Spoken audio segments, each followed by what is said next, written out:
Hello बच्चों, नमस्कार। स्वागत है आपका सक्सेस इन हिंदी एकेडमी में।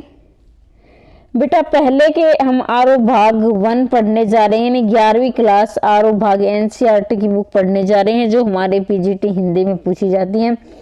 इसके साथ ही बाकी के जो 4 कवि हैं आरो भाग 1 के, वो चारों कवि आपको इसी वीडियो के नीचे प्लेलिस्ट में मिल जाएंगे। और वितान भाग 1 वितान भाग 2 मैंने कंप्लीट जो है दोनों पार्ट एक ही वीडियो के अंदर करवाए हैं, वो भी आपको इसी वीडियो के नीचे मिलेंगे। यानी आप चैनल को शेयर कर देना और सब्सक्राइब कर लेना, क्योंकि आप जब चैनल को सब्सक्राइब करोगे तो मैं जितने भी मैराथन डालूंगी और बाकी की जो मैंने मैराथन डाली वो सभी आपको इसी वीडियो के नीचे मिलेंगी। तो ठीक है, व्याकरण का भाग भी करवाया है और अभी मैं 5-6 लगभग 5 या 6 में कोशिश करूंगी कि आपका जो पेपर आए तब तक आपका कंप्लीट कोर्स हो सके। तो चले बेटा, अब बगैर समय गवाए शुरुआत करते हैं। यहाँ से देखिए, अंतर की उमड़ती वेदना, अंतर की उमड़ती वेदना को आंखों की राह बाहर निकाल लेने पर मनुष्य को जो भी निश्चय करता है वे भावुक क्षणों के अपेक्षा अधिक विवेकपूर्ण होती है। देखिए बेटा, ये लिखे दाजू से मैं बता रही हूँ कि आप क्या है सिर्फ रचनाएं पढ़ते हैं। मेरा ये मानना है कि आप एक ही जो है लेखक कवि जो भी है लेखक है कवि है, तो उनको कंप्लीट पढ़ें, उनके शुरू से लास्ट तक। हो सकता है यही लाइनें आपसे पूछ ली जाए और आपने तो पढ़ा नहीं उनको, तो ध्यान से एक बार ना ऐसा जरूर पढ़ लें कि ऑप्शन देखने पर आपको याद आ जाए कि ये तो उस कवि की वहां पर लिखी है। तो अंतर की घुमड़ती वेदना को, अंतर की घुमड़ती वेदना को आंखों की राह बाहर निकाल लेने पर मनुष्य जो भी निश्चय करता है, यानी अंदर की जो घुमड़ती वेदना है और आंखों के द्वार, यानी आंखों की राह मतलब आंखों के अंदर से जो बाहर निकालने पर मनुष्य को जो निश्चय करता है भावुक क्षणों के अपेक्षा अधिक विवेकपूर्ण होती है। यानी वे भावुक क्षणों की अपेक्षा अधिक, यानी जो हमारे अंदर में जो बातें चल रही होती है ना, द्वंद्व जो चला होता है और जो हम आंखों में उतार लेते हैं, तो वो भावुक क्षणों के में अधिक विवेकपूर्ण होती है। विवेकपूर्ण का मतलब होता है बुद्धिमता। ठीक है, ये दादू से ली गई। अब हम पढ़ रहे हैं शेखर जोशी। तो शेखर जोशी का जन्म बेटा हुआ था 1932 को, 1932 को हुआ था शेखर जोशी का जन्म 1932 को अल्मोड़ा उत्तरांचल में। कहाँ हुआ था बेटा? अल्मोड़ा उत्तरांचल को शेखर जोशी का जन्म हुआ था। और इनकी प्रमुख रचनाओं के बारे में हम बात कर लेते हैं। देखिए, कोसी का घटवार, कोसी का घटवार, साथ के लोग, दाजू हलवाया, नौरंगी बीमार है, ये क्या है? कहानी संग्रह हैं। देखिए, शेखर जोशी का जन्म हुआ था 1932 को अल्मोड़ा उत्तरांचल में। और ये है कोसी का घटवार, इनकी रचना है कोसी का घटवार, साथ के लोग, दाजू हलवाया, नौरंगी बीमार हैं, ये है कहानी संग्रह। दाजू हलवाया की जो हमने ये पंक्तियां ये दाजू हलवाया से ली गई हैं, जो शेखर जोशी का क्या है? कहानी संग्रह है। तो एक बार मैं इनसे बता देती हूँ, अब बात कर लेते हैं। देखिए, हम इसको जो निजी जिंदगी से कनेक्ट करके पढ़ेंगे तो हमें लंबे समय तक याद रहेगा। बहुत सारी रचनाएं कितना याद करोगे। तो अब हमें क्या कल्पना करिए, अपने मन में हम सोच रहे हैं कोसी का घटवार। आप ये जो भी इसका मीनिंग निकलता है, लेकिन आपको मीनिंग नहीं, हमें तो याद करने से मतलब अभी हमने एग्जाम में नंबर लेने हैं।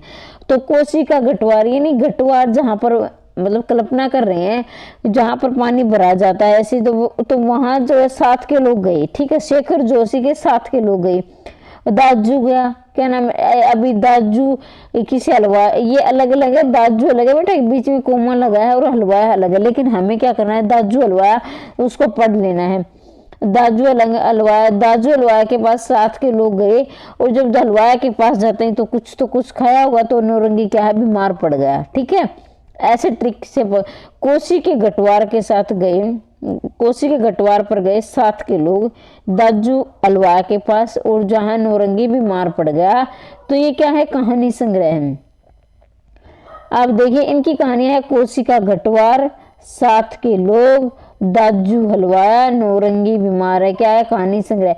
मैं कोशिश कर रही हूँ बेटा आपको यहीं से यहीं की यहीं याद दिला दूं, और आपको दोबारा से इसे पढ़ने की आवश्यकता नहीं पड़े, या फिर आपको जो है बुक उठाने की आवश्यकता ना पड़े। वैसे पढ़ लेना एक बार बुक से, लेकिन फिर भी मैं कोशिश करूँ कि बुक उठाने की आवश्यकता ना पड़े, यहीं पर आपको याद हो जाए। अब देखना, एक पेड़ की याद।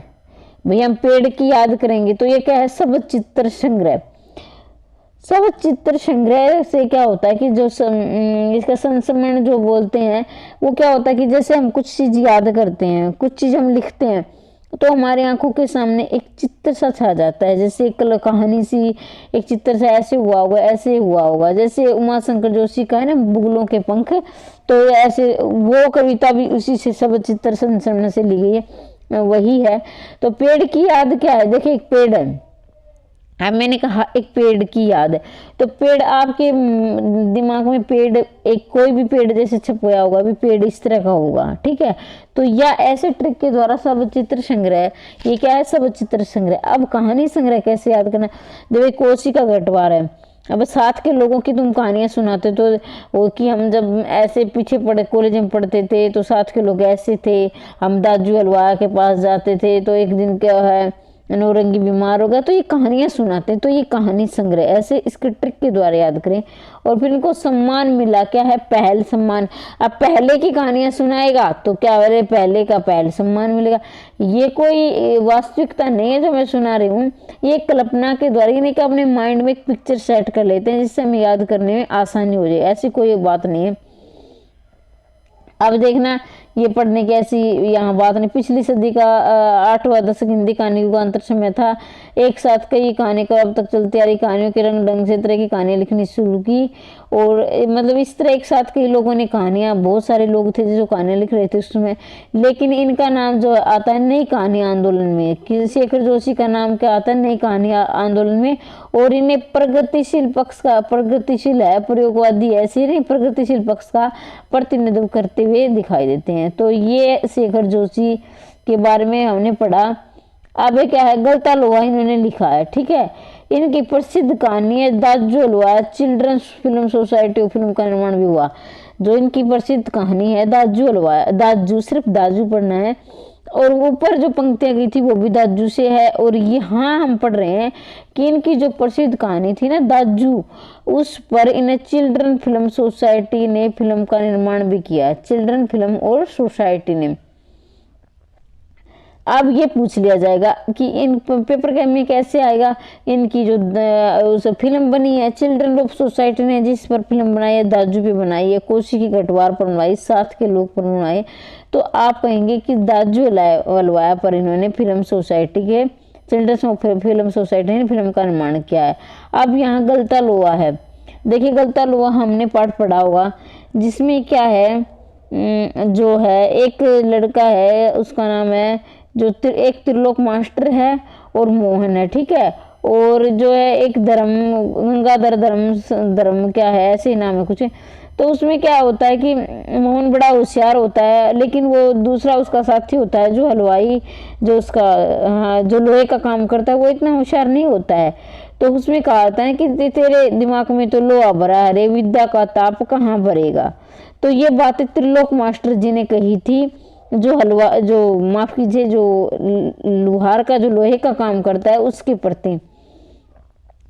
तो क्या है, उसके दिमाग में ये बात ताउम्र याद रहती है। तो कहते हैं ना कि जो अगर कोई गलत काम करे, कोई हमारा दिल दुखाए, तो उसको क्या कहना है, इतना भी किसी का दिल नहीं दुखाना चाहिए, उसे टोक देना चाहिए, लेकिन इतना भी नहीं कि उसे जिंदगी भर वो बात चुभती रहे। तो मतलब कि जो जबान की जो है ना चाबुक ज्यादा, तुम्हें कहा कि जबान की वैसे चाबुक इतना दर्द नहीं करती जितने जबान की चाबुक दर्द करती है।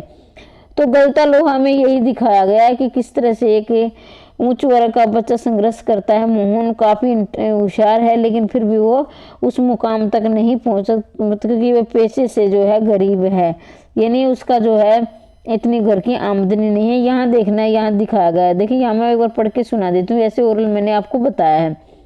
गलता लोहा शेखर जोशी की कहानी कला का प्रतिनिधि नमूना है। समाज के जातिगत विभाजन पर कई कोणों में टिप्पणी के बाद कहानी इस बात का उदाहरण है कि उदाहरण की शेखर जोशी के लेखन में अर्थ की गहराई का दिखावा और बड़बोलापन जितना ही कम है, यानी अर्थ की गहराई और बड़बोला जितना कम, वास्तविकता अर्थ गांभीर्य उतना ही अधिक है। भाई वास्तविक अर्थ इसमें बहुत ही गंभीरता से उन्हें कहानी लिखी है, बड़बोलापन नहीं है कि बोलो कुछ मिले कुछ, ऐसी बात नहीं है। लेखन की किसी मुख्य टिप्पणी के बगैर ही पूरे पाठ से गुजरते हैं हम ये देख पाते हैं कि मेधावी किंतु निर्धन ब्राह्मण युग मोहन सिंह किन परिस्थिति से मनोदशा तक पहुंचता है। देखिए इसमें कहा गया कि बहुत होशियार है वो लड़का जो निर्धन ब्राह्मण का युग है मोहन, लेकिन क्या है कि उसकी मनोदशा, उसकी परिस्थिति ऐसी हो गई है जिसे कि जातीय बेईमानी हो जाती है, यानी कि वो क्या है कि वो ब्राह्मण का है इसलिए वो छोटा काम भी नहीं कर सकता। लेकिन क्या है उसने समाज विधि शब्दों को ताक पर धरकर धनराम लोहार के ऊपर पर बैठता ही नहीं, उसके काम में भी अपनी कुशलता दिखाता है। समाज जो है समाज का व्यक्तित्व जातिगत दुनिया में झूठ भाईचारे को मेहनत को सच्चे भाईचारे का प्रस्तावना प्रस्तुत करता है। कहने का मतलब ये है कि बेटा कि जो है मोहन जो है कि वो अपने जो उसका दोस्त है धनराम लोहार वहाँ क्या करता है कि वो वहाँ पर जाता ही नहीं, उसके पास बैठता है, जिस पर जो है जो उच्च जाति के लोग हैं, जो लोहार जाति उसको निम्न जाति माना गया है, उस टाइम निम्न जाति माना जाता था, तो उसके पास बैठना भी गुनाह होता था। लेकिन वह बैठता ही नहीं बल्कि अपनी जो काम की खूबी है, अपने जो अंदर का टैलेंट है वो भी दिखाता है, उसके साथ काम भी करता है और ऐसा प्रतीत होता है जैसे मानो लोहा गलकर आकार ले रहा हो। अब बेटा इस पाठ में से क्या आ सकता है ये हम बात कर लेते हैं, ठीक है। इस पाठ में आ सकता है, एक तो ये स्टेट में पूछा गया था कि तेरे दिमाग में लोहा भरा है रे विद्या का ताप कहाँ भरेगा, ये पंक्तियां किसने कही थी, तो ये धनराम को कही थी। धनराम नाम है एक बच्चे का, एक विद्यार्थी का, और त्रिलोक नाम है एक मास्टर जी का, ठीक है। वो ये पंक्तियां उसने कही थी। एक तो शायद ये पंक्तियां आ सकती है, मेरा अनुमान मैं आपको बता रही हूँ। दूसरा आ सकता है कि जो उन्हें दूसरा आ सकता है बेटा दाजू हलवा, किस फिल्म शेखर जोशी की कौन सी फिल्म है जिसमें जो है चिल्ड्रन फिल्म और सोसाइटी पर फिल्म बनाई, तो दाजू हलवाया है जिस पर फिल्म बनी है। कौन सा बेटा? दाजू हलवाया पर फिल्म बनी है, ठीक है। तो ये आ सकता है, 2 प्रश्न यहाँ हो गए। फिर उन्होंने इन्हें कौन सी जो है गलता लोहा लिखे, ठीक है। और एक पेड़ की याद क्या है बेटा? सबचित्र संस्मरण है। सम्मान कौन सा मिला था इन्हें? पहल सम्मान मिला था। कौन सा मिला था? पहल सम्मान। फिर देखना 1932 को अल्मोड़ा उत्तरांचल में इनका जन्म हुआ था। इनकी रचनाएं थी कोसी का घटवार, साथ के लोग, दाजू हलवाया, नौरंगी बीमार है, कहानी संग्रह, पेड़ की याद, सबचित्र संस्मरण। तो ये यहाँ पर हमारा शेखर जोशी बेटा कंप्लीट होता है। और अब हम आगे पढ़ने जा रहे हैं बाकी की। देखिए बेटा ये पंक्तियां, इसमें जो है वो पात्र भी पूछे जा सकते हैं, एक बार ये और बता देती हूँ। तो गंगाराम क्या है? एक लोहार है, ठीक है। गंगाराम का बेटा कौन सा है? धनराम है, ठीक है। गंगाराम का बेटा कौन है? धनराम है। ये क्या है? लोहार जाति से। फिर है त्रिलोक मास्टर जी है, इसमें त्रिलोक मास्टर जी हैं। और जो हम वो मोहन है वो जो होशियार बच्चा है जो है उसका ब्राह्मण जाति का है, ठीक है। और वंशीधर उसके पापा का, उसके पिता का नाम मोहन की। तो अब हम यहाँ बढ़ते हैं आगे। अब आता हमारा कृष्णनाथ, हम पढ़ेंगे। चलते चलते अंत नहीं, अंत बिना छुटकारा नहीं, इसलिए तपस है धुआं है, यानी इच्छा है जान लेने की, पहचान लेने की। भाई चलते चलते अंत नहीं, अंत बिना छुटकारा नहीं। चलते चलते अंत नहीं, अंत बिना छुटकारा नहीं, इसलिए तपस है धुआं है, यानी इच्छा है जान लेने की, पहचान लेने की। ये लद्दाख में राग विराग से लिया गया, ठीक है। तो ये पंक्तियां भी बेटा आपको याद रखनी है। क्या है? पंक्तियां याद, क्योंकि ये पंक्तियां आ सकती हैं। और अगर ये मान लीजिए पेपर आसान बनता है, इजी बनता है, तो मेरिट ज़्यादा जाएगी। थोड़ा मुश्किल बनता है तो पेपर की जो मेरिट कम चली जाएगी, तो घबराना नहीं है, अपनी तैयारी सुचारू रूप से चालू रखना है। तो एक बात और बता दूं बेटा आपको, पेपर आपने जो है यो है पढ़ा आसान, और जो मुश्किल वाली कोई बात नहीं, जो आपने पढ़ा वो आसान लगेगा, नहीं पढ़ा वो मुश्किल लगेगा, ठीक है। तो इसलिए अभी टाइम है, 5-7 दिन आपके पास बचे हैं, अपनी दिमाग को फ्रेश रख के, टेंशन ना लेके, आपने बहुत मेहनत की, अपनी तैयारी करें, ठीक है। इसके साथ ही मैं बता दूं, जहां पर भी आपको समझ नहीं आ रहा है तो कमेंट बॉक्स में अवश्य लिखें कि मैडम आपका ये तरीका हमें अच्छा नहीं लगा, आप इस तरीके से हमें पढ़ाइए, ठीक है। वैसे कोई मैं पढ़ाने वाली ऐसी बात नहीं है कि हम सब सीख रहे हैं, आप एक काफ़ी इंटेलिजेंट बच्चे हैं, आपने इतने टेस्ट क्वालिफाइड किए हैं, तो बेटा ये है कि आपसे मैं सीख रही हूँ, आप मेरे से सीख रहे हैं, ऐसे ही जो हम आगे बढ़ते रहेंगे, पढ़ते रहेंगे, ठीक है। और मैं चाहती हूँ कि आपका सिलेक्शन श्योर हो, अब की बार मेहनत करिए, अभी जितने भी दिन बचते हैं ना, खूब जोर से मेहनत अपनी जी जान से लगा दीजिए, लेकिन बगैर टेंशन के। अब आगे बढ़ते हैं हम बेटा, कृष्णनाथ पढ़ेंगे, ठीक है। इसमें क्या है, सन 1934 को वाराणसी उत्तर प्रदेश में कृष्णनाथ का जो है जन्म होता है, सन 1934 में वाराणसी उत्तर प्रदेश में, ठीक है। फिर हम पढ़ रहे हैं लद्दाख में राग विराग। देख वहां हमने पढ़ा अभी शेखर जोशी की जो दाजू अलवार से पंक्ति आई थी, और इसी के ऊपर ये मैं आपको एक बार दिखा देती हूँ। तो ये देखिए, यहाँ लद्दाख में राग विराग से पंक्तियां आई हैं कि चलते चलते अंत नहीं, अंत बिना छुटकारा नहीं, इसलिए तपस है धुआं है, यानी इच्छा है जान लेने की, पहचान लेने की। तो ये लद्दाख में राग विराग से ली गई है। अब देखना, कृष्णनाथ का बेटा जन्म हुआ था सन 1934 में वाराणसी उत्तर प्रदेश में, ठीक है। और जो आपको ना क्वेश्चन चाहिए ना इनका, वन लाइनर जो यानी वस्तुनिष्ठ जो पर्सन है, वो भी मैंने डाल रखे, वो भी आप चैनल पर जाकर देखें, अगर वो आपने नहीं किए तो उसे भी आप करें। तो लद्दाख में राग विराग है, किन्नर क्या है, लद्दाख में राग विराग, किन्नर धर्मलोक, सफीते में बारिश, पृथ्वी परिक्रमा, हिमालय यात्रा, अरुणाचल यातना, बौद्ध निबंधावली, हिंदी और अंग्रेजी में कई पुस्तकों का संपादन किया। अब आपको समझ में नहीं आया होगा क्योंकि ऐसे तो आप पढ़ रहे हैं, लेकिन अब हम इसको ध्यान पूर्वक से पढ़ना, ध्यान दीजिए बेटा। अब थोड़ा सा रुचि लेकर आपको पढ़ना होगा, ऐसे पढ़ोगे तो बहुत सारे रचनाएं पजल हो जाएगी। थोड़ा इंटरेस्ट लो, रुचि लो इसमें, और अपनी निजी जिंदगी से कनेक्ट करके पढ़ो। अगर आप निजी जिंदगी से कनेक्ट करके पढ़ोगे ना, तो देख लेना आपको जो है याद करने में कठिनाई नहीं आएगी। थोड़ा समझ के पढ़ो। अब हम कैसे समझेंगे, देखो इसको, कृष्णनाथ देखिए, लद्दाख में राग विराग।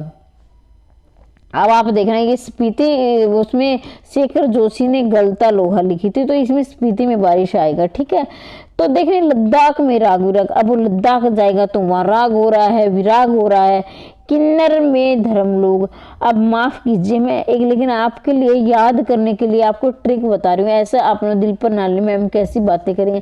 जैसे हम लद्दाख, मान लीजिए हम लद्दाख में गए, वहाँ राग विराग हो रहा है, तो राग विराग कौन करते हैं, जो किन्नर होते हैं, यानी बस में जा रहे कहीं, तो ये है ना, मतलब जो है गाना सुनाते हैं, डांस करते हैं, तो राग विराग कर रहे हैं किन्नर, ठीक है। और स्पीति में बारिश, फिर हम आगे गए, वहां स्पीति में बारिश होने लगी। फिर हमने क्या किया, पूरी पृथ्वी की परिक्रमा करी। तो पृथ्वी पर परिक्रमा पूरी करेंगे तो क्या करेंगे, हमें और भी जगह जाना पड़ेगा। तो हमने हिमालय की भी यात्रा करी, हमने अरुणाचल की भी यात्रा करी, और हमने वहाँ पर फिर हमने बौद्ध निबंधावली, भैया हमने सारी जो है यात्रा कर ली। तो फिर हमने क्या किया, बौद्ध जो मिले हमने बौद्ध निबंधावली, तो वो हमें अच्छी लगी, तो उस पर बौद्धों पे हमने निबंधावली लिख दी। क्या किया, एक बार फिर देख लेते हैं। हम सबसे पहले क्या गए, लद्दाख गए। लद्दाख में हमने राग विराग देखा, और राग विराग कौन कर रहे थे, किन्नर कर रहे थे, किन्नर धर्म लोग। फिर क्या हुआ, स्पीति चले गए, तो स्पीति में बारिश होने लगी। फिर हम सोचने लगे भी पूरी पृथ्वी की परिक्रमा कर लेते, अब तो निकल चुके, तो पृथ्वी परिक्रमा होगी। फिर हो गया, हम हिमालय यात्रा चले गए, फिर हम अरुणाचल यात्रा चले गए, और फिर हमने बौद्ध मिले तो बौद्धों पर निबंधावली लिख दी। फिर क्या हुआ, तो फिर हिंदी और अंग्रेजी में कई पुस्तकों का संपादन किया। अब ये सारी पृथ्वी घूम लिए, लद्दाख में गए, लद्दाख में राग विराग हुआ, किन्नर में धर्मलोक, स्पीति में बारिश, पृथ्वी परिक्रमा, हिमालय यात्रा, अरुणाचल यात्रा, बौद्ध निबंधावली, हिंदी और अंग्रेजी की पुस्तकों का संपादन किया। तो इनको क्या हुआ, फिर इन्होंने हिंदी और अंग्रेजी में कई पुस्तकों का संपादन किया। तो ये हम पढ़ रहे थे कृष्णनाथ के बारे में, ठीक है। और भी कृष्णनाथ भी मतलब ये कवि का नाम है, लेखक का नाम है, हमारे लेखक का नाम है। तो कृष्णनाथ भी हम चले गए, ठीक है। तो लोहिया जो है, इनको इन सारे जगह घूम लिए, तो इनको सम्मान कौन सा मिला, लोहिया सम्मान मिला। और लोहिया सम्मान मिलने के बाद क्या हुआ, इनको जो है 2016 में इनकी मृत्यु हो गई। 1934 में इनका जन्म हुआ, 2016 में इनकी मृत्यु हो गई। अब आगे बढ़ते हैं बेटा। अब देखिए तो फिर क्या हुआ, ऐसे यहाँ पर देखिए इनको व्यक्तित्व के कई पहलू पढ़ेंगे हम इनके बारे में। काशी हिंदू विश्वविद्यालय से इन्हें अर्थशास्त्र में एमए किया, ठीक है। और फिर एक होता है एमए का दूसरा नाम है स्नातकोत्तर। कहीं आप पजल हो जाओ, जिन बच्चे, वैसे आपको पता होगा लेकिन कुछ बच्चे ऐसे होते हैं जिनको नहीं पता होता है, तो स्नातकोत्तर ही बेटा एमए को बोलते हैं, मास्टर ऑफ आर्ट स्नातकोत्तर। और जो स्नातक होता है वो हम बीए जो बीएससी जो भी आपकी बैचलर डिग्री होती है उसे स्नातक बोलते हैं। तो आगे बढ़ते हैं। बौद्ध निबंध उनकी गहरी पैठ थी, यानी बौद्ध के जो दर्शन के उनकी गहरी पैठ होगी। वो अर्थशास्त्र के विद्वान थे। काशी विश्वविद्यापीठ में इन्हें प्रोफेसर भी रहे, यानी काशी विद्यापीठ में इन्हें प्रोफेसर के पद पर रहे। और ये अर्थशास्त्र के अच्छे ज्ञाता थे। बौद्ध पैठ में इनकी गहरी, बौद्ध के बारे में इनकी गहरी पैठ थी। और हिंदी अंग्रेजी दोनों भाषाओं में इन्हें पत्रकारिता से जुड़े रहे, हिंदी और। अब देखना, कल एक पत्रकारिता का नाम पत्रिका का नाम है कल्पना, और जो है हिंदी में थी। और इसके साथ है मैनकाइंड, नाम से पता चल रहा है मैनकाइंड, काइंड का दयालु, मैनकाइंड दयालु पुरुष। तो ये अंग्रेजी का ही शब्द है मैनकाइंड। तो देखिए कृष्ण, देखिए यहाँ हम पढ़ रहे थे कृष्णनाथ, ठीक है। तो यहाँ हम पढ़ रहे थे क्या बेटा, कृष्णनाथ। कृष्णनाथ से कैसे कल्पना और कैसे कृष्णनाथ, ठीक है। एक होता आता है कृष्णचंद्र, कहीं आप पजल हो जाओ, उसकी जगह कृष्णचंद्र की जगह इसको कैसे उधर कर दो। लेकिन कृष्णनाथ कैसे कल्पना और कैसे कृष्णनाथ, लेकिन याद कैसे रखोगे। मान लीजिए हमारे कृष्ण ये काम कर दे, वो कर दे, वो सी मन में कल्पनाएं करते हैं, हमारा केवीएस में सिलेक्शन हो जाए, फिर क्या है कि हम मतलब अच्छी जगह, हमारे जो मनपसंद की जगह हमारी जो जॉब लग जाए। तो ये कृष्णनाथ की हम कल्पना करते हैं, कृष्ण से ऐसे हम कल्पना करते हैं। मैनकाइंड यानी फिर जो है जो कृष्णनाथ है, यानी कृष्ण है, जो मैन को दयालु लगेगा, उस जिस पर दया करेंगे उसी को पोस्ट मिलेगी। तो ऐसे मैं ट्रिक के द्वारा याद करवाने की कोशिश कर रही हूँ। बाकी जॉब सभी की लगेगी, सब मेहनत कर रहे हैं, सबको जो मेहनत करने वाले हैं सबको मिलेगी भाई। द मैनकाइंड, कल्पना और मैनकाइंड किसकी है, जो है कृष्णनाथ की। यहाँ ऐसे अगर ऐसे याद नहीं हो रहा तो काइंड, इसमें भी काइंड आ रहा है, इसमें भी कल्पना आ रहा है। तो काइंड कल्पना, मैन बाद में लग जाएगा, काइंड कल्पना ये क्या है, कृष्णनाथ की है, ठीक है। तो अब देखना, अब हम ये पढ़ लेते हैं। स्पीति में बारिश के बारे में इन्होंने वर्णन किया है। ये यायावरी वैचारिक जो है धारा के थे। यायावरी मतलब होता है घूमने फिरने वाला, यानी घूमर। नागार्जुन भी यायावरी पंक्ति के थे, प्रवृत्ति के थे, माफ कीजिए प्रवृत्ति, मेरी भी जबान कहीं की लड़खड़ा जाती है। राहुल सांस्कृतान भी ऐसे थे, वो भी घूमते रहे थे। नागार्जुन भी थे, और जो कृष्णनाथ ये दो है जो घूमने फिरने वाले। तो यहाँ पर देखना बेटा, एक बार मैं इसको बता देती हूँ, बाकी जो पढ़ने की जो स्पीति में बारिश एक यात्रा वृत्तांत है। अब आपसे पूछ, अब पेपर में क्या बन सकता है, जो स्पीति में बारिश क्या है, कहानी है, नाटक है, उपन्यास है, यात्रा वृत्तांत है। तो अपने आप ही आपको पता चल जाएगा स्पीति में जो बारिश हो रही है, तो जाहिर सी बात है वहां कोई गया होगा तो उसने देखा होगा कि वहां पर बारिश हो रही है या खुला मौसम है। तो यहाँ जो है ये बात आपको, ऐसे कुछ बातें ऐसी होती है बेटा जो नहीं पढ़ी जाती फिर भी ठीक हो जाती हैं। तो इस बात का ध्यान रखें। जो स्पीति में बारिश हमारा यात्रा वृत्तांत है, ठीक है। तो यहाँ तक देखिए उनको इसमें दिया गया है कि वे कैसे स्पीति के लोगों का जीवन जो कितना मुश्किल है, वो बहुत से संघर्ष करते हैं। तो वहाँ हमेशा बर्फ पड़ी रहती है, और जो खाने पीने का भाव, तो इसमें स्पीति में बारिश में इस तरह की चीज़ों का वर्णन किया गया है।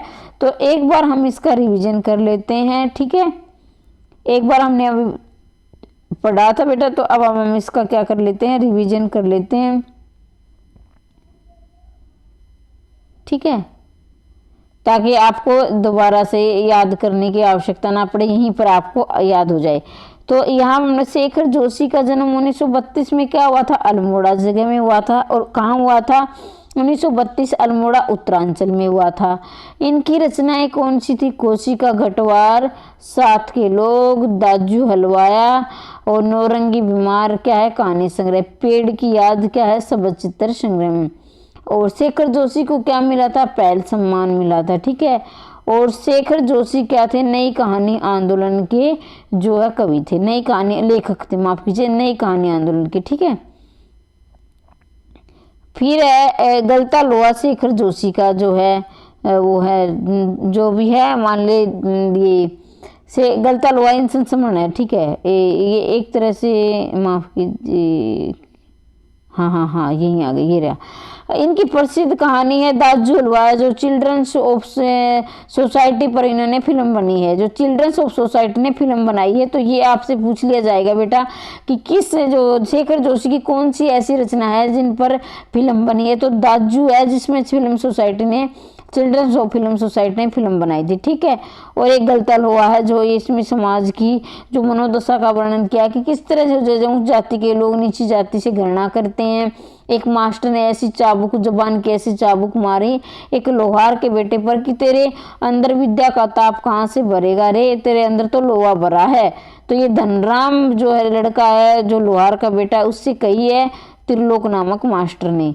तो उम्मीद करती हूँ आपको ये समझ में आया होगा। आगे बढ़ते हैं, फिर आगे हम बढ़ेंगे कृष्णनाथ। ठीक है, कृष्णनाथ लद्दाख में राग विराग, किन्नर में धर्मलोक, स्पीति में बारिश, पृथ्वी की परिक्रमा, हिमालय यात्रा, अरुणाचल यात्रा, बौद्ध निबंधावली, और फिर क्या है हमारा ये लोहिया सम्मान जो है 1916 में। ठीक है, कल्पना और मैनकाइंड इनकी क्या है रचनाएं हैं। तो यहाँ हमारे जो है 2 कवि कंप्लीट होते हैं। स्पीति में बारिश कृष्णनाथ ने लिखी थी। ठीक है,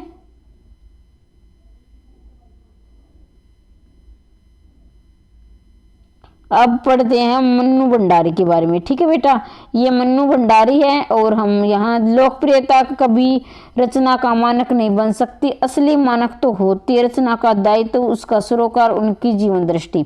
देखिए ये बात कही, ये कहानी ये भी से लिया गया मन्नू भंडारी की। तो बेटा क्या है लोकप्रियता, यानी लोकप्रियता यानी हमने बहुत सारी लोकप्रियता प्राप्त कर ली।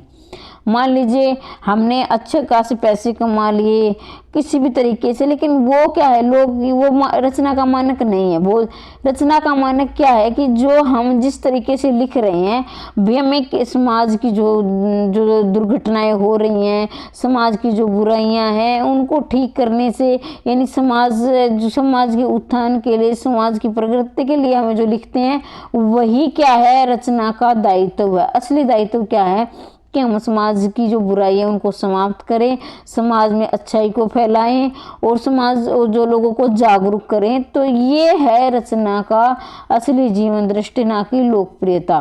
तो ये कहानी ये भी से ली गई है ये पंक्तियां। मन्नू भंडारी का जन्म 1931 भानपुरा मध्य प्रदेश में हुआ। ठीक है, एक प्लेट सैलाब मैं हार गई, 3 निगाहों की एक तस्वीर, यही सच है, त्रिशंकु, आंखों देखा झूठ, कहानी संग्रह। ठीक है, अब देखिए पढ़ते हैं बेटा। तो देखना एक प्लेट सैलाबी क्या है मन्नू भंडारी की। आप ऐसे कल्पना करना मन्नू भंडारी में गई, ऐसा नहीं है, मैं आपको याद करवाने की कोशिश करी। मान लीजिए मन्नू भंडारी में गई, एक प्लेट लेगी, वहाँ सैलाब लगा था, यानी बहुत सारी, सैलाब का मतलब होता है बहुत सारी भीड़। मैं हार गई, भाई वहाँ वो है हार गई। 3 निगाहों की एक तस्वीर, अब जो भंडारे में तस्वीर लगी हुई थी 3 निगाहों की, यानी 3 सब निगाहें कर रहे थे, तो यही सच है, भी मैं झूठ नहीं बोलूँ, ये सच है। त्रिशंकु और आंखों देखा झूठ, ये क्या है, तो आंखों देखा भी किसी ने कहा, त्रिशंकु ने कहा, नाम लीजिए त्रिशंकु, आंखों देखा तो तू झूठ बोल रही है। ठीक है, मन्नू क्या गए, भंडारे में गई, वहाँ एक यहाँ प्लेट ले गई, सैलाब लगा हुआ था और वहाँ का जाने के बाद वो हार गई। और फिर उनको लग रहा था कि 3 निगाहों की एक तस्वीर लगी हुई है, यही सच। त्रिशंकु ने कहा कि तू झूठ बोल रही है, यानी आंखों देखा झूठ कहानी संग्रह। तो एक बार हम अपने तरीके इसको ऐसे याद कर लेते हैं, मैं जूम कर लेती हूँ थोड़ा। एक प्लेट सैलाब, मन्नू भंडारे में गई, एक प्लेट सैलाब, मैं हार गई, 3 निगाहों की एक तस्वीर, यही सच है, त्रिशंकु आंखों देखा झूठ कहानी संग्रह। ठीक है, मन्नू भंडारी की क्या है, एक प्लेट सैलाब, मैं हार गई, 3 निगाहों की एक तस्वीर, यही सच है, त्रिशंकु आंखों देखा झूठ कहानी संग्रह। फिर है आपका बंटी, महाभोज स्वामी, 1 इंच मुस्कान, राजेंद्र यादव के साथ। अभी काम की बात देखिए, ये है कि एक ये पूछ लिया जाता है कि 1 इंच मुस्कान किसकी रचना है।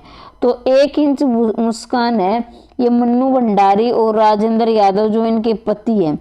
1 इंच मुस्कान राजेंद्र यादव और मन्नू भंडारी दोनों ने मिलकर लिखी एक साथ ये रचना। ये उपन्यास है बेटा, उपन्यास क्या है, उपन्यास। ये चारों उपन्यास हैं, ऊपर की कहानियां हैं। तो क्या है कि 1 इंच मुस्कान राजेंद्र यादव और मन्नू भंडारी ने दोनों ने मिलकर उपन्यास लिखा। ये इनके पति का नाम है राजेंद्र यादव। अब आपको कैसे याद करना है, पेपर में पक्का पूछा जाता है, बहुत प्रीवियस ईयर में पूछा गया है, और आपका बंटी भी पूछा गया है, आपका बंटी और 1 इंच मुस्कान। अब देखिए 1 इंच मुस्कान, जैसे पति पत्नी हो, 1 इंच यानी थोड़ा सा साथ में रहते तो हंस लेते हैं, 1 इंच यानी मुस्कान कर लेते हैं, तो ये किसकी होगी फिर 1 इंच मुस्कान, मन्नू भंडारी की और राजेंद्र यादव की। आपका बंटी, महाभोज स्वामी, ये चारों क्या है, उपन्यास। आपका बंटी भी भंडारे में गया, महाभोज, वहाँ महाभोज लगा हुआ था, वहाँ स्वामी थे यानी बाबा होते जो स्वामी थे। 1 इंच मुस्कान और राजेंद्र यादव और मन्नू भंडारी 1 इंच मुस्कान करने लगे, ये उपन्यास है। ठीक है, फिर इनकी पटकथाएं का मतलब होता है जो हम टीवी पर दिखा सकें, जिनका जो टीवी पर जो पटकथाएं भी 4 हैं। रजनी निर्मला स्वामी दर्पण। तो एक बार इनको फिर से याद कर लेते हैं। 1931 में इनको भानपुरा मध्य प्रदेश में जन्म हुआ। 1 प्लेट सैलाब, मैं हार गई, 3 निगाहों की एक तस्वीर, यही सच है, त्रिशंकु आंखों देखा झूठ कहानी संग्रह। आपका बंटी, महाभोज स्वामी, 1 इंच मुस्कान राजेंद्र यादव के साथ उपन्यास है। रजनी निर्मला स्वामी दर्पण, ये क्या है, पटकथाएं हैं।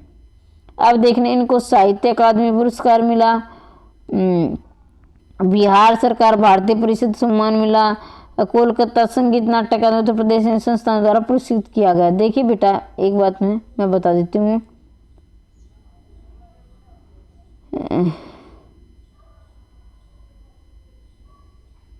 तो इनके सम्मान है, ये आपको जरूर याद रखने हैं। मन्नू भंडारी हिंदी कहानी में सक्रिय रूप से नई कहानी आंदोलन से उठाने की बात कही गई है। तो ये मन्नू भंडारी है जो ये नई कहानी आंदोलन से जुड़ी हुई थी, यानी नई कहानी जब लिखी जा रही थी तब ये उनसे जुड़ी हुई थी। ठीक है, तो ये भी पूछ लिया जाता है भी कौन से वाद के थे। तो यहाँ जो है ये पटकथाएं भी लिखी उन्होंने, ये सब याद करने की यहाँ बात है। जब हम लोग और बुनियाद जैसे ओपेरा दूरदर्शन का भविष्य गढ़ रहे थे। रजनी पिछले सदी के 90 दशक बहुचर्चित टीवी धारावाहिक रहा, यानी जो 90 दशक में जो है बहुचर्चित जो इन्होंने धारावाहिक लिखे हैं, यानी पटकथाएं जो फिल्म में दिखाते हैं जैसे टीवी पर दिखाते, तो ये धारावाहिक लिख रही थी टीवी। तो वो धारावाहिक का क्या नाम था, जब हम लोग बुनियादी जैसी, यानी बुनियादी जैसे सोप ओपेरा दूरदर्शन भविष्य गढ़ रहे। सोप ओपेरा जो बुनियादी है, बुनियादी धारावाहिक का नाम, बुनियादी जैसे सोप ओपेरा दूरदर्शन का भविष्य रच रहे थे, इन्हें गढ़ रहे थे। तो यहाँ पर आपका जो आपका मन्नू भंडारी कंप्लीट होता है। तो मन्नू भंडारी ने क्या लिखी है, पटकथाएं लिखी हैं। और क्या है, जब ये मन्नू भंडारी का जन्म कब हुआ था, 1931 भानपुरा मध्य प्रदेश में। और 1 प्लेट सैलाब, मैं हार गई, 3 निगाहों की एक तस्वीर, यही सच है, त्रिशंकु आंखों देखा झूठी क्या है, सभी कहानी संग्रह हैं। यहाँ तक क्या है, कहानी संग्रह। उपन्यास कितने हैं, उपन्यास 4 हैं। आपका बंटी, महाभोज स्वामी, 1 इंच मुस्कान, ये क्या है, उपन्यास है। फिर पटकथाएं कौन कौन सी हैं, रजनी है, निर्मला है, स्वामी है, दर्पण है। तो ठीक है, तो बेटा ये इनको साहित्य अकादमी भी मिला पुरस्कार जो है मन्नू भंडारी का। और इनकी जो रचना, ये कहानी ये भी, और इनकी जो यहाँ पर जो रचना रहेगी वो हमने कौन सी पढ़ी है, रजनी। जो इसमें रजनी में क्या दिया गया है, रजनी में आपको बता देती हूँ। ये भी क्या है, पटकथा। इस पाठ में रजनी जो है, एक बच्चा है अमित नाम का, उसे है बहुत कम ट्यूशन की समस्या दी गई है कि जब तक बच्चा कितना ही होनहार हो, हमारे समाज में ट्यूशन जैसे जो मास्टर होते हैं, जो टीचर होते हैं, वो ट्यूशन ना करने के कारण होनहार बच्चों को भी कम नंबर देते हैं। तो इसमें रजनी ने इस पर आवाज़ उठाई है, ट्यूशन जैसी समस्या। तो इसमें आपसे पूछ लिया जाएगा कि रजनी जो है पटकथा में किसकी आवाज़ उठाई है, जो ट्यूशन की। फिर क्या है कि जो है ट्यूशन के साथ साथ उसमें ये भी आवाज़ उठाई है कि किस प्रकार से जो है ट्यूशन करने के लिए अध्यापक क्यों मजबूर हो जाते हैं, क्योंकि उन्हें बहुत कम पैसे में रखा जाता है, बहुत कम सैलरी दी जाती है, इसलिए वो ट्यूशन जैसे कदम उठा लेते हैं, यानी जो इसलिए बच्चों को जो फोर्स करते हैं ट्यूशन लेने के लिए। तो किस प्रकार रजनी फिर बाद में जो उनको बुलाती है, पत्रकारों को फोटो, और उसको फिर जो डायरेक्टर, एजुकेशन डायरेक्टर से मिलती है। तो इस प्रकार से ये इसमें जो रजनी पटकथा आप पढ़ के देखना, बहुत अच्छी है, बहुत आपको इंटरेस्ट आएगा। तो यहाँ हमारे जो बेटा 3 कवि कंप्लीट होते हैं। हमने पढ़ा शेखर जोशी, फिर हमने पढ़ा कृष्णनाथ, और ये हमने पढ़ा मन्नू भंडारी। तो आपको वीडियो कैसी लगी कमेंट बॉक्स में अवश्य बताएं, और वीडियो को लाइक कर दिया करो बेटा। और इसी तरह से हमारी जो है माँ मैराथन आती रहेगी, और हम जल्दी से जल्दी अपना कोर्स कंप्लीट कर लेंगे। वैसे आपने पढ़ लिया होगा, और हाँ, एचपीएससी के जो बच्चे तैयारी कर रहे हैं वो भी इससे जरूर प्रश्न आएंगे, क्योंकि केवीएस और एचपीएससी का सिलेबस काफ़ी मिलता जुलता है। तो उनके भी जो एनसीईआरटी जरूर आने वाली है। तो एचपीएससी वाले बच्चे भी इस चैनल से जुड़ सकते हैं। हम जल्दी एचपीएससी का हम कंप्लीट और बड़ा अच्छे प्रकार से कोर्स कर लेंगे। और माफ़ी चाहती हूँ कि केवीएस में हम इतना अच्छा नहीं कर पाए, लेकिन फिर भी हम कोशिश कर रहे हैं। 5-7 दिन और बचे हमारे पास, और 5-7 दिन में हम जल्दी जल्दी बेटा कंप्लीट कोर्स कर लेंगे। और मैं चाहती हूँ कि आपका सिलेक्शन श्योर हो, ऐसी मैं कामना करती हूँ। पढ़ते रहिए, आगे बढ़ते रहिए। वीडियो देखने के लिए धन्यवाद।